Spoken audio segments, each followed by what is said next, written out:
used to be someone who would live paycheck to paycheck, but I've been able to quit my 9 to 5 by making smarter money decisions, and I'm here to share with you everything I know. I am going to be talking about 10 of the most game-changing ways where you can save money so easily every single month. Number 1, gone are the days of vague saving goals. To see real progress, you've really got to get clear on exactly how much you want to save every single month.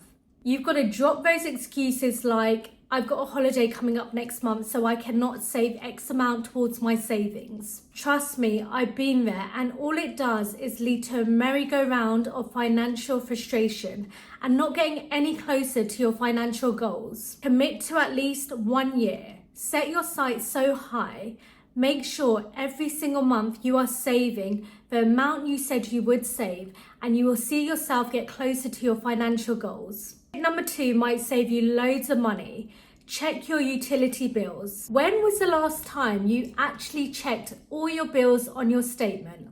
You need to make sure that there are no funny charges and that you're not getting billed incorrectly. But more importantly, check what you are actually using and what you're not using. For example, Netflix may be something you use all the time, like us. However, you might have Disney Plus on there, which you never use, but you're still paying. You need to cancel any bills that you can live without and that you don't use.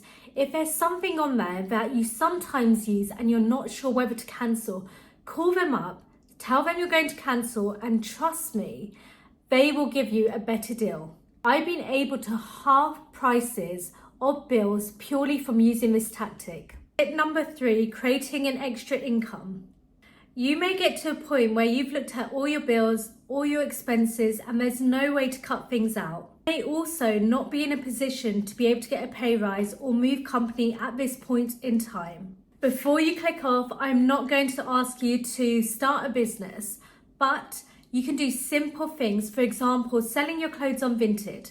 If there's stuff around your house you're not using, sell it on Facebook Marketplace. If you have a room in your house, you can rent it out. If you have a parking spot that you're never using, rent it out. There's so many small things you can be doing to get you closer to your financial goals. The way is to be doing something that you are already doing. And what I mean by that is, say you're a web designer as an example, and you've got some spare time. List yourself on websites such as Upwork and Fiverr so you can get extra work. Tip number 4, change your mindset. I'm all about taking action, so saying the word mindset, if you're anything like me, might be like, ugh. However, you need to see yourself as a saver and not a spender. Instead of focusing on what you can't have, what you don't have, what you want, focus on what you can save to get what you want in the long term. Visualize and write down all your financial goals and why you want to get to those financial goals, such as retiring in the next 5 to 10 years or taking that dream holiday to the Bahamas, whatever it is. Tip number 5, do not buy into lifestyle inflation. Say you do get that pay rise at work, or you sell a lot of stuff around your house so you made an extra £2,000 a year. Your first thought should not be, what am I going to spend my money on?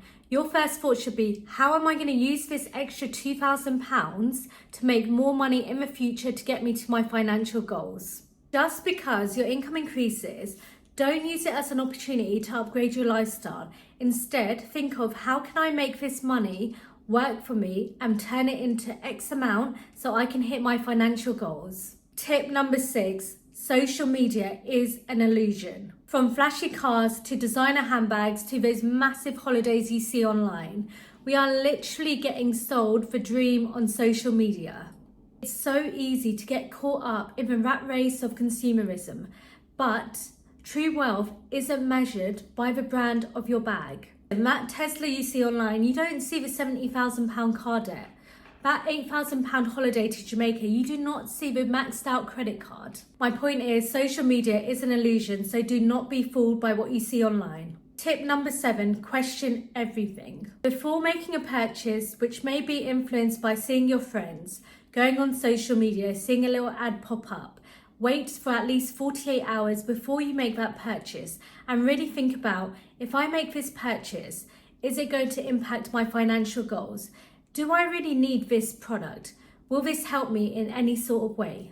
Tip number 8, create a wish list. Listen, I'm not here saying you should never buy anything, you should never treat yourself, you should never make yourself feel good. What I am saying is create a wish list of experiential purchases that genuinely interest you every single day. Prioritize the items based on your needs and your budget. Number 9, and in the words of Ludacris, if you ain't got no money, take your broke ass home. If you are that person that needs to be at every single damn event, but you can't afford it, what exactly are you doing? If you can't afford to be there, don't be there, even if you're scared of missing out. Yes, you may have FOMO and you may miss out on a few events, a few restaurants, a few nights out, but your future bank account and your future self will thank you millions. Literally millions. Tip number 10, live your life. You may be watching this thinking, I'm not going to give up my life. I am not going to not spend on myself.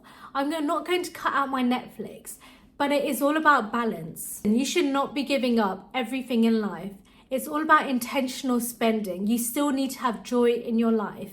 An example of intentional spending. So instead of me buying outfits for every single occasion, which I used to do, I don't do that anymore, but I still spend on facials every 6 weeks because they make me feel good. The key is to have balance between financial freedom and financial responsibility and personal enjoyment. You do not need to make huge financial sacrifices. Say you use any of these tips and end up saving £20 per month.